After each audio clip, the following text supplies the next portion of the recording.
The Bangles were very, very lucky that Prince saw our song Hero Takes a Fall. He'd seen the video. For over 3 decades, fans have speculated, debated, and filled in the blanks. But now, Susanna Hoffs is finally filling them in herself. What really happened behind the eyeliner, harmonies, and that sideways glance seen round the world? In a moment no one saw coming, Hoffs lifts the lid on the silence that followed the Bangles' sudden split. And while you think you know the story, internal clashes, industry pressure, the Prince connection, there's one detail even superfans never saw coming. In her own words, with no label script to follow, Susanna's long-awaited reveal doesn't just confirm the whispers, it rewrites the ending. Formation and early harmony. It all began on a chilly January evening in 1981 inside the garage of Susanna Hoffs' parents' house in Los Angeles. Fueled by a shared passion for 1960s rock, Hoffs had placed an ad in the Recycler looking for musicians who loved the Byrds, the Beatles, and the Mamas and the Papas. Her aim wasn't to chase chart success, it was to find kindred spirits. Vicki and Debbie Peterson, two sisters with deep musical roots and a similarly nostalgic taste for jangly guitars and rich harmonies, responded to the ad. When the three women finally met and began singing together, something instantly clicked. Without warming up or planning anything, their voices blended in an uncanny, intuitive harmony that stunned them all. It wasn't rehearsed or polished. It was pure musical alignment, the kind of unforced synchronicity that can't be taught or manufactured. That one spontaneous session lit the creative spark that would shape the band's identity. The trio realized they weren't just jamming for fun. They had stumbled into something rare and magnetic. Each of them brought something distinct to the table. Hoffs' melodic sensibilities, Vicki Peterson's gritty guitar work, and Debbie Peterson's grounded, rhythmic drive on drums. But it was the way their voices interlocked, reminiscent of the folk-pop groups they idolized, that created the foundation for what would become their signature sound. Rather than trying to emulate the male-dominated punk or glam rock scenes in LA, they drew inspiration from an earlier era, one where harmonies were intricate, guitars chimed like bells, and the emotional core of the music mattered as much as the energy. At first, they tried out a long list of names befitting the bizarro quality of their experimentation. They briefly thought of calling themselves Colors, even testing the name the Supersonic Bangs, which indicated not only a retro aesthetic, but also a playful spirit. The group settled for the Bangs, which had enough time to get to performing under it, but a similar name on the East Coast forced them to alter ever so slightly to the Bangles instead. Soon after, the final piece of the puzzle in the musical sense crystallized with the arrival of one-time bass player Annette Zelinskas. The Bangles' difference at the start was that they were not a product of a label or management strategy, but friends first, collaborators second, and a band third. They didn't come together to achieve stardom, but rather to resuscitate the music they enjoyed in a joyful way together. That raw chemistry in a garage was just the beginning. What came next would test their grit on the streets of LA and earn them a place in a scene no one saw coming. Paisley underground and authentic grit. In the early 1980s, Los Angeles was a city teeming with musical experimentation, and the Bangles quickly carved out a place for themselves in its vibrant underground scene. Emerging from their garage rehearsals with a raw, retro sound that nodded to 1960s guitar pop, the band began performing at every small venue that would have them. From dingy clubs on Sunset Boulevard to late-night sets in artsy warehouses, they played tirelessly, driven not by fame, but by the thrill of performing their own music. It was during this phase that they built a reputation not as a novelty act, but as a legitimate rock band that could hold its own in any room. Audiences were struck by their musicianship, the jangly guitars, layered harmonies, and a sound that felt both nostalgic and fresh. As they gigged across the city, the Bangles naturally gravitated toward other acts, reviving vintage sounds with a modern twist. They soon became prominent members of the Paisley underground, a loosely affiliated movement of bands that blended psychedelic rock, folk influences, and garage grit. Groups like the Dream Syndicate, the 3 O'Clock, and Rain Parade were their peers, but the Bangles stood out in a scene dominated by male musicians. What set them apart was not just their gender, but their ability to seamlessly channel 60s girl group energy into a sound rooted in rock authenticity. Their participation in the Paisley underground wasn't superficial, it was spiritual. They weren't imitating the past, they were extending it. They remained completely self-contained during this period. They were into writing their own material, arranging, and treating every performance like one huge trial by fire for the band wanting to prove themselves. Though they would become commercially polished, these early years were anything but, loading their own gear, dealing with technical glitches on stage, and facing really small crowds were the order of the day. Yet, they gained the respect of peers and critics alike as a band with a great deal of flair and content. While the corporate gatekeepers pondered how to market an all-girl rock band, the underground musicians and audiences really understood what the Bangles were doing and why it mattered. Their first major label album, All Over the Place, 1984, was a product of this intense live playing and underground cred. Not a blockbuster seller by any means, it became an instant favorite of college radio stations, which at the time were powerful tastemakers for alternative and emerging bands. The jangly guitars, melodic songwriting, and harmony-driven hooks deliver some of the original essence of their then-live shows. Prince's game-changing influence. The Bangles' journey took a dramatic turn when an unexpected admirer began quietly championing them behind the scenes. Prince, known for his genre-defying talent and enigmatic aura, Prince had been following the Los Angeles music scene closely when he first heard the Bangles. Captivated by their unique blend of 60s-influenced pop and tight vocal harmonies, he saw in them a band that could bridge his psychedelic inclinations with mainstream appeal. In a move both generous and strategic, Prince, under the pseudonym Christopher, offered the band a song he had written, Manic Monday. Originally intended for Apollonia 6, Prince believed the song would resonate more powerfully in the Bangles' hands. It was a pivotal gift that would propel the band from cult favorites to mainstream stars. Released as the lead single from their 1986 album Different Light, Manic Monday was an instant success. Its dreamy melody, wistful lyrics, and Susanna Hoffs' emotive lead vocals struck a chord with both radio audiences and music critics.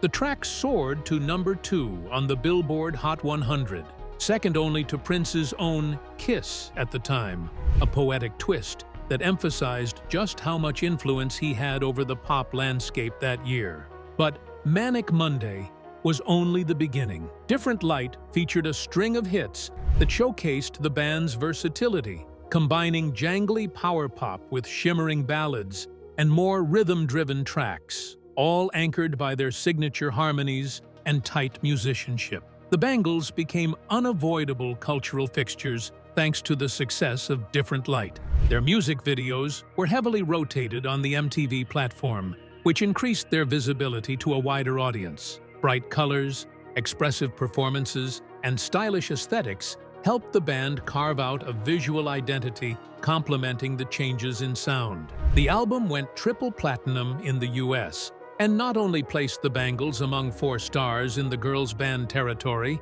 but among the top pop rock acts of the mid-80s. Although Walk Like an Egyptian would become the biggest hit from the album, it was Manic Monday that opened the door, allowing access to a world far beyond the LA club circuit. Prince's role in their ascent cannot be overstated. By allowing Manic Monday to be recorded by the Bangles, he lent his much-needed credibility that far outweighed any doubts one might have had about the band. The royal intro, of which he was quite generous in donating, smattered on approval in the ears of the people. They were a band worth listening to, musically capable and relevant in the contemporary culture. This was not just a hit single. It was an endorsement from one of pop's visionary architects. Walk Like a Ticking Bomb. As the Bangles transitioned from underground darlings to mainstream pop figures, one member quickly emerged as the visual focal point, Susanna Hoffs. With her expressive eyes, photogenic charm, and natural charisma, Hoffs became a fixture in promotional materials, magazine spreads, and television interviews. While the band had always operated as a collective, with all members contributing vocally and instrumentally, the public image began to shift. For audiences encountering the band through MTV or glossy press coverage, Hoffs often stood front and center, literally and figuratively. Whether intended or not, she became the face most closely associated with the Bangles, her presence shaping how the group was introduced to a global audience. Record label marketing strategies played a crucial role in this positioning.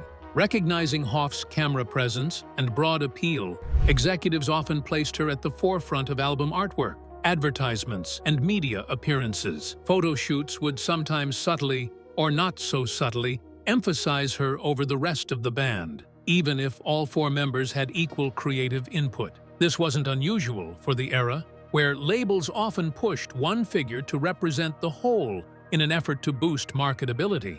In the case of the Bangles, the result was a public narrative that framed Hoffs as the group's leader, regardless of the band's actual democratic structure behind the scenes. The rare moment that sealed Hoffs' place in the public eye stemmed from the music video for Walk Like an Egyptian. Amidst the quirky choreography and rapid-cut imagery, there was a brief but unforgettable shot of Hoffs glancing seductively from side to side while singing. That instant eye movement became immortalized everywhere, on television, referenced in pop culture, and replayed over and over again.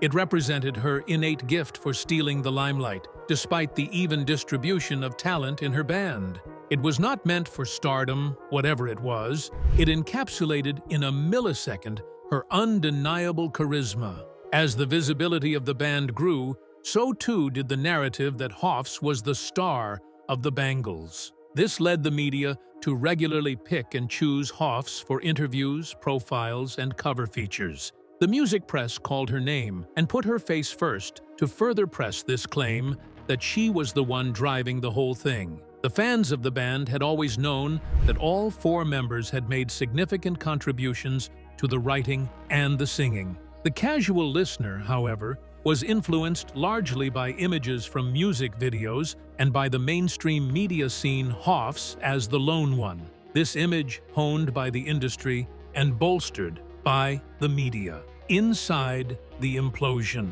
By the time the Bangles began recording their third studio album, Everything, in 1988, the unity that had defined their earlier work was beginning to fracture. What had once been a collaborative dynamic was now strained under the weight of external pressures and diverging artistic visions. Unlike their previous albums, where band members often recorded together, Everything was largely assembled in isolation. The sessions became compartmentalized, with individual members recording their parts separately. This lack of cohesion mirrored the interpersonal distance forming within the group. The spontaneous harmony that had once brought them together now felt more like a professional obligation than a shared creative experience. Underlying the recording sessions were growing conflicts over creative control and credit. Tensions simmered as questions arose about who would sing lead on which songs, whose compositions made the final cut, and which voices would shape the band's evolving sound.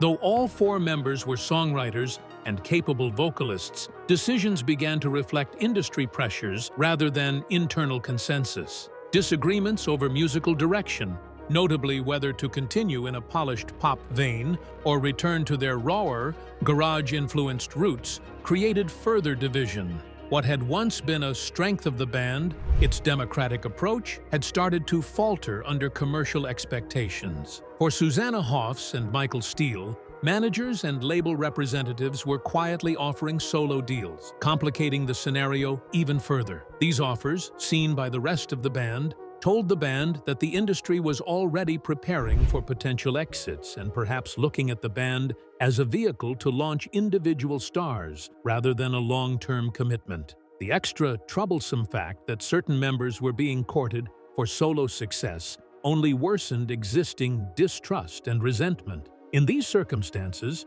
Rather than conversing, the communicational flow within the band began to break down. Rather than trying to resolve the conflict, the members were withdrawing on passive terms, choosing silence over a confrontation.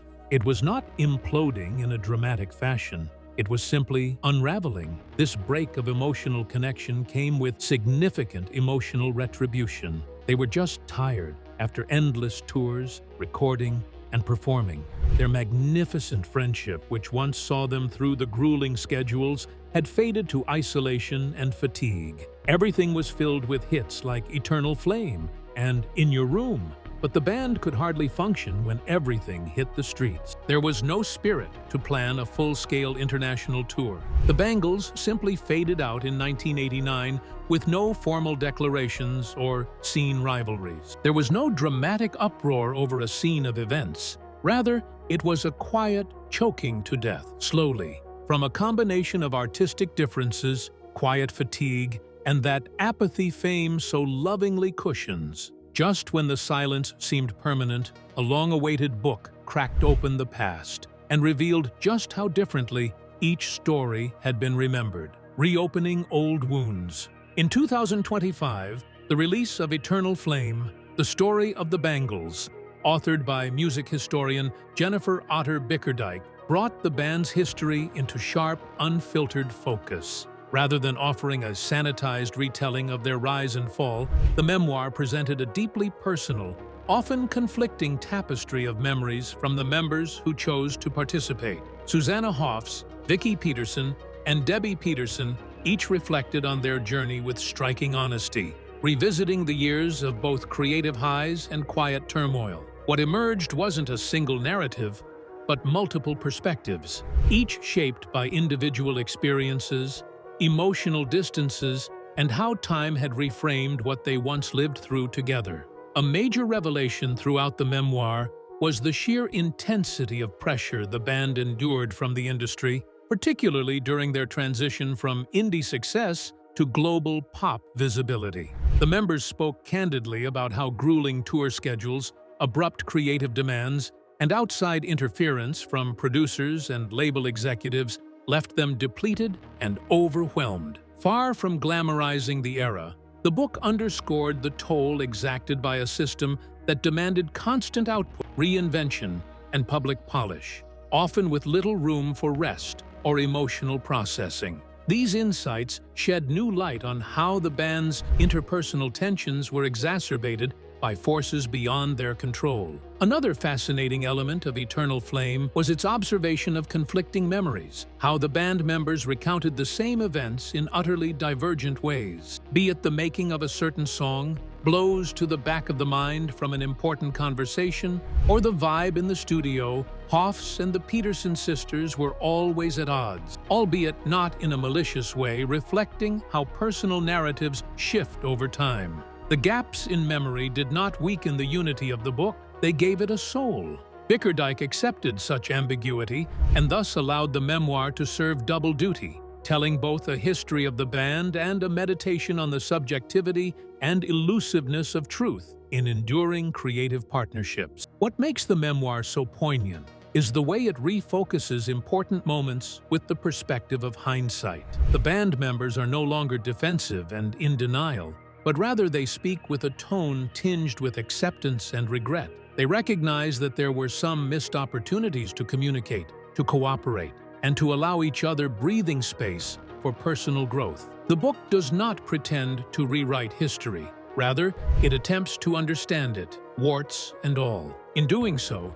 Eternal Flame not only records the history of a band, it goes further to provide closure by bringing in the emotional context that fans could only surmise over the course of decades. The missing voice. Among the many voices chronicled in Eternal Flame, one is conspicuously absent: Michael Steele, the bassist who helped shape the Bangles' sound during their most pivotal years. While Susanna Hoffs and the Peterson sisters offered candid reflections in the memoir, Steele declined to participate entirely. Her absence isn't addressed in detail within the book itself, but to longtime fans and observers, It speaks volumes. Steele's decision to remain silent, even as the band publicly revisits its past, suggests that her departure from the Bangles was more than just a career pivot. It was a complete withdrawal, one that likely stemmed from unresolved creative or personal tensions that remain off the record. Even during her time in the band,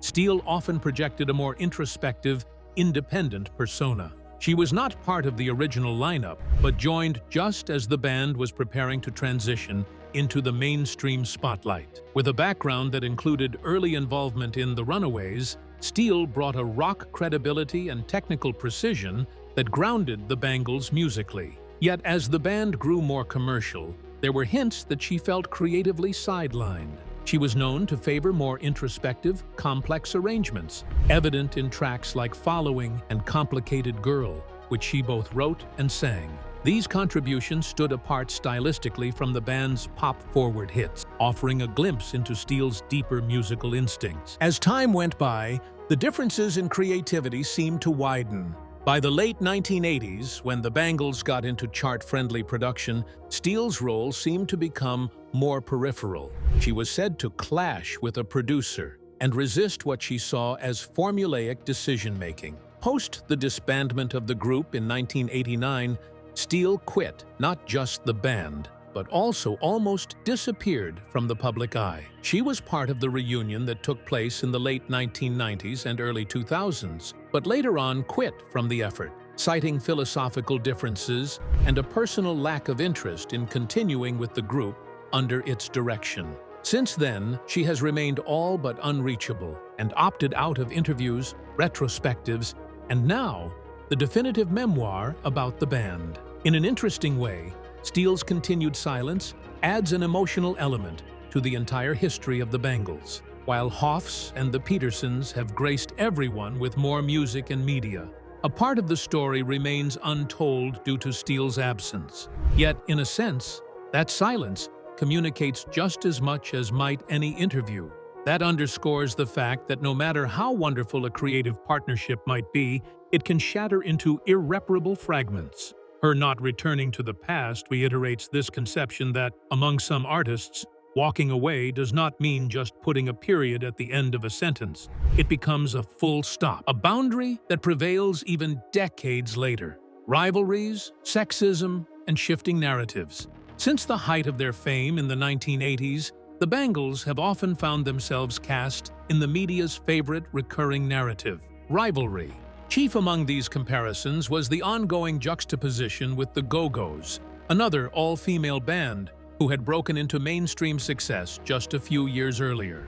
Although both groups shared certain similarities, being based in Los Angeles, playing their own instruments, and writing original music, their sounds and approaches were distinct. Yet, music journalists and industry commentators frequently lumped them together, often framing the Bangles as the softer or more commercially polished counterpart. This simplistic narrative ignored the Bangles' roots in the underground scene and reduced their identity to a reactionary position, always in contrast to someone else's. Sexism played a defining role in how the band was portrayed and perceived. While male bands of the era were generally evaluated based on their musical output, the Bangles were regularly judged by their appearance, demeanor, and fashion choices. Critics often emphasized their girl-next-door appeal or all-American beauty, especially in the case of Susanna Hoffs, rather than focusing on their musicianship.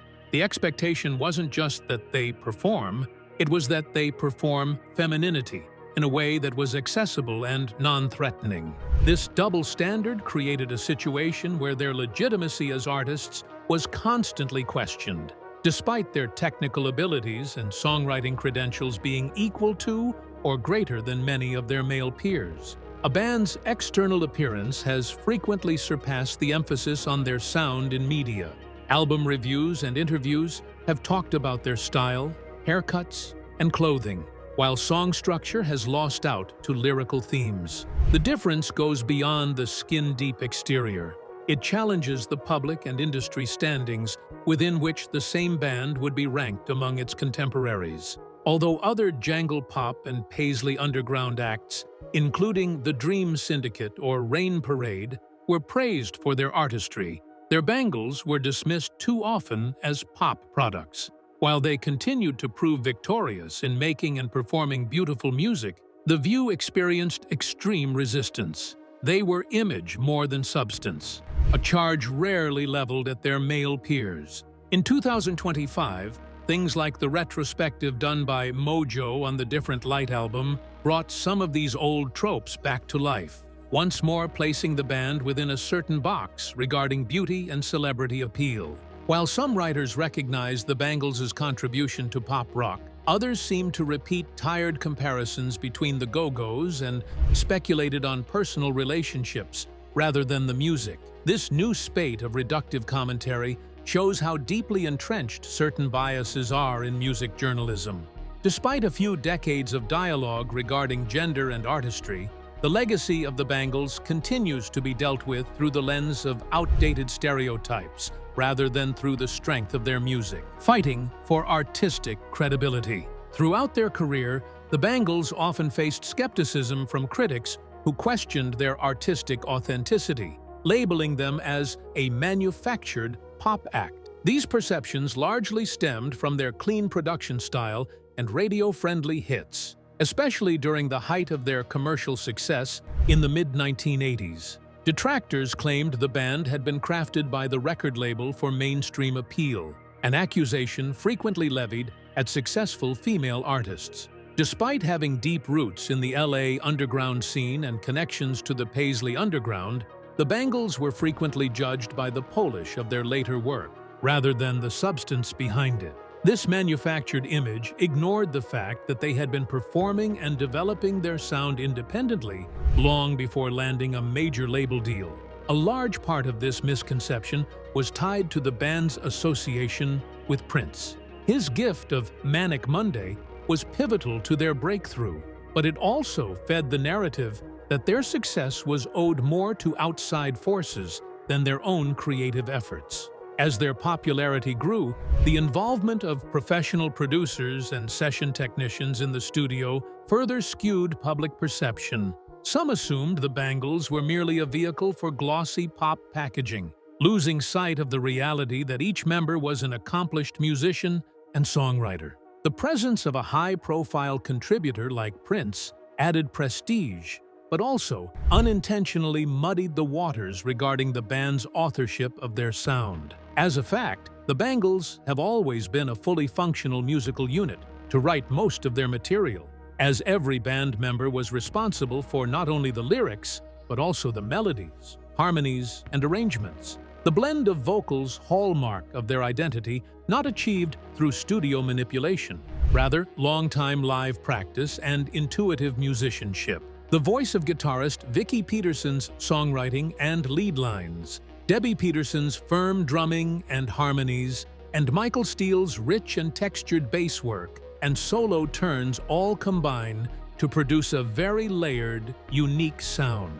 Even at their most commercially successful, the band retained their creative control over a large majority of their material, thus proving the fallacy that pop sensibility and artistic integrity are mutually exclusive. The Bangles were not just about making catchy music. They bristled against the notion that accessibility meant disingenuousness. They make it clear through interviews and performances that they are not puppets of a record label machine, which happens to be their connecting base. The combination of complicated harmonies, good songwriting, and undeniable charisma has been earned from hard work, not craft. For the Bangles, pop success was not a compromise. Was proved that smart, self-driven artistry could still climb the charts. Proving their artistry was only part of the journey. What came after tested who they were beyond the stage, the studio, and the spotlight, reflections, and recovery. After the Bangles disbanded in 1989, each member embarked on a new chapter, some seeking creative independence, others focusing on personal life, and many doing both. Susanna Hoffs launched her solo career in the early 1990s with the album When You're a Boy, which featured the modest hit My Side of the Bed. Though her solo efforts never reached the commercial heights of the Bangles, she continued to pursue music on her own terms, balancing artistry with the realities of motherhood. Married to director Jay Roach, Hoffs navigated her dual roles as artist and parent, often recording at home to stay close to her children. In recent years, she has found a creative resurgence, releasing critically acclaimed solo albums like Bright Lights, 2021, and The Deep End, 2023, and making her debut as a novelist with This Bird Has Flown. Vicki Peterson remained musically active after the breakup, channeling her talents into collaborations and new projects. She joined the Continental Drifters in the 1990s, working alongside members of the Cowsills and other respected musicians. Her partnership with Susan Cowsill extended beyond music, as she eventually married John Cowsill and continued performing with him in various projects. Later, she co-founded Action Skulls with actor-musician Bill Mumy and John Cowsill, releasing A Different World in 2017. Even decades later, Vicki has continued to play, write, and collaborate, maintaining her presence in the music world while evolving her creative identity. Debbie Peterson stayed close to music when she co-founded the band Smashbox with Go-Go's drummer Gina Shock, which later evolved into Kindred Spirit. Eventually, she slowed down her public life to concentrate on family. However, in the background, she continued to remain active musically by collaborating and performing from time to time. Despite the long period of being out of the spotlight with regard to full-time band duties, Debbie continued to hold on to playing drums and writing songs, maintaining her connection to the craft. The studio and live work have always been accompanied by a quiet presence, reflecting her grounding role in the original band. The Bangles hit the reunion road in the early 2000s once more, doing things their own way. They issued Doll Revolution in 2003 and Sweetheart of the Sun in 2011 albums, bringing forth maturation as well as lessons learned, combined with a renewed joy in performing together. If this story gave you a whole new perspective on the Bangles, don't forget to like the video, drop a comment with your thoughts, and subscribe for more untold music stories. Hit that bell so you never miss a beat. And if you're ready for the next twist in rock history, click the video on your screen now. You won't believe what happened next.